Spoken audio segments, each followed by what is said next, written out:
Tourism ಇಲಾಖೆಯಲ್ಲಿ ಹಗರಣ, ಕಾರ್ಮಿಕರ ಇಲಾಖೆಯಲ್ಲಿ ಹಗರಣ. ಸ್ವತಃ ಮುಖ್ಯಮಂತ್ರಿಗಳು ಅವರ ಕುಟುಂಬದವರು ಕೂಡಿ ಕರ್ನಾಟಕ ಕಂಡಂತ ಅತ್ಯಂತ ದೊಡ್ಡ ಸ್ಕ್ಯಾಮು 5,000 ಕೋಟಿ ರೂಪಾಯಿಯ ಮೋಡಾದಲ್ಲಿ ಸ್ವಂತ ಕುಟುಂಬಕ್ಕೆ ಜಾಗವನ್ನು ತೆಗೆದುಕೊಂಡು ಸಿಕ್ಕಿಬಿದ್ದಂತ 5,000 ಕೋಟಿಯ ದೊಡ್ಡ ಹಗರಣದ ರೂವಾರಿ ಸಿದ್ದರಾಮಯ್ಯನವರು. ದಿನಕ್ಕೊಂದು ಹಗರಣ. ಇದ್ರ ಬಗ್ಗೆ ನಾವು ಪ್ರಸ್ತಾಪನೆ ಮಾಡಿದಾಗ ಸದನದಲ್ಲಿ ಮೋಡ ಹಗರಣ ಅಲ್ಲ ಅನ್ನೋ ಟೈಪು ತೇಲಿಸ್ಬಿಟ್ರು. ಅದ್ರ ಬಗ್ಗೆ ಚರ್ಚೆಯನ್ನು ಕೂಡ ಮಾಡಕ್ಕೆ ಅವಕಾಶ ಕೊಡಲಿಲ್ಲ.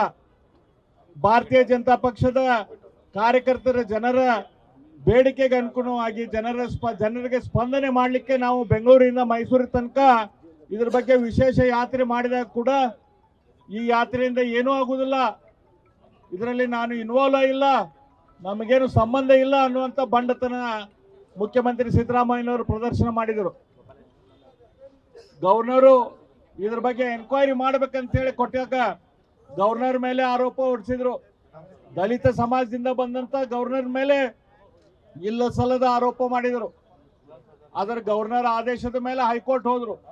ಹೈಕೋರ್ಟದಲ್ಲಿ ಏನಾಯ್ತು ಅಂತ ಇಡೀ ರಾಜ್ಯದ ಜನತೆ ನೇರವಾಗಿ ನೋಡ್ತು. ನಮಗೂ ಕೂಡ ಗೊತ್ತಿಲ್ಲದಂಕ ಈ ಮೋಡ ಹಗರಣ ಶುರುವಾದಾಗ ಏನು ಗೊತ್ತಿಲ್ಲದಂತ ಸಾಕಷ್ಟು ವಿಷಯಗಳು ಹೊರಬಂದು ನನ್ನ ಜೀವನ ಸ್ವಚ್ಛ ಜೀವನ, ನನ್ನ ಜೀವನ ಓಪನ್ ಪುಸ್ತಕ ಅನ್ನುವಂಥ ಸಿದ್ದರಾಮಯ್ಯನವರ ಹೇಳಿಕೆ ಕೇವಲ ಹೇಳಿಕೆ. ಅವರು ಯಾವ ರೀತಿ ಅವರ ಜೀವನ ಭ್ರಷ್ಟಾಚಾರದಿಂದ ತುಂಬೈತಿ, ಅವ್ರು ಯಾವ ರೀತಿ ತಮ್ಮ ಅಧಿಕಾರವನ್ನು ದುರುಪಯೋಗ ಮಾಡ್ಕೊಂಡಿದ್ದಾರೆ ಅಂತ ಹೇಳಿ ಇಡೀ ರಾಜ್ಯದ ಜನತೆಗೆ ಗೊತ್ತಾಯ್ತು.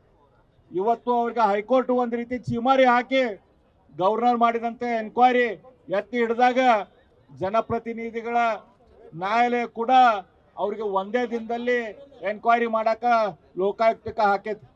ಆದರೂ ಕೂಡ ಸಿದ್ದರಾಮಯ್ಯರು ಏನೂ ಆಗೇ ಇಲ್ಲ ಅನ್ನೋ ಟೈಪ್ ನಡ್ಕೊಳ್ತಾ ಇದ್ದಾರೆ.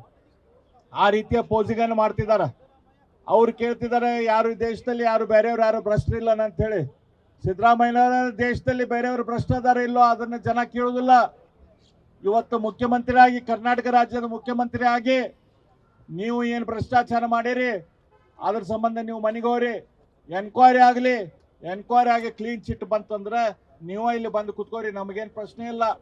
ಹಿಂದೆ ಲಾಲ್ ಕೃಷ್ಣ ಅದ್ವಾನಿ ಅವರು, ರಾಮಕೃಷ್ಣ ಹೆಗಡೆ ಅವರು, ಜಾರ್ಜ್ ಫರ್ನಾಂಡಿಸ್ ಅಂತವರು ತಮ್ಮ ಮೇಲೆ ಅಲಿಗೇಷನ್ ಬಂದಾಗ ಅವರು ರಾಜೀನಾಮೆ ಕೊಟ್ಟು ಕ್ಲೀನ್ ಎನ್ಕ್ವೈರಿ ಮಾಡಿ ಮತ್ತೆ ಬಂದು ಕೂತಿದ್ರು.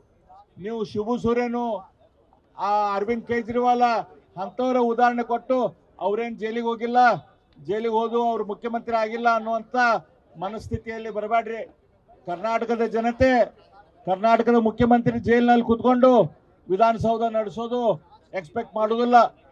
ನಿಮಗೆ ವಿನಂತಿ ಮಾಡ್ಕೊಂತೇವೆ, ನಿಮ್ಮ ಮೇಲೆ ಭಾಳ ಗೌರವ ಇದ್ದವರು ಭಾಳ ಜನ ಅದಾರ ಇನ್ನು ಕರ್ನಾಟಕದವರು, ಅವ್ರದೆಲ್ಲ ಗೌರವ ಉಳಿಸ್ಕೋರಿ. ನೀವು ಮರ್ಯಾದೆಯಿಂದ ರಾಜೀನಾಮೆ ಕೊಟ್ಟು ಮುಂದಿನ ಮುಖ್ಯಮಂತ್ರಿಗೆ ಅನುವು ಮಾಡಿಕೊಡ್ರಿ. ಫ್ರೀ ಆ್ಯಂಡ್ ಫೇರ್ ಎನ್ಕ್ವೈರಿ ಆಗಲಿ, ಅದಾದ್ಮೇಲೆ ಮತ್ತೆ ನೀವು ಬಂದು ಮುಖ್ಯಮಂತ್ರಿ ಆಗಲಿ ಅಂತೇಳಿ ನಾವು ಇವತ್ತು ಒತ್ತಾಯ ಮಾಡ್ತಾ ಇದ್ದೇವೆ. ಈ ನಿಮ್ಮ ಬಂಡತನ ಬಿಟ್ಟು ರಾಜೀನಾಮೆ ಕೊಡ್ರಿ ಅಂತೇಳಿ ಒತ್ತಾಯ ಮಾಡಿ ನನ್ನ 4 ಮಾತುಗಳನ್ನು ಮುಗಿಸ್ತೇನೆ. ನಮಸ್ಕಾರ. ಗ್ಯಾರಂಟಿ ನ್ಯೂಸ್, ಸುದ್ದಿ ಖಚಿತ, ನ್ಯಾಯ ನಿಶ್ಚಿತ.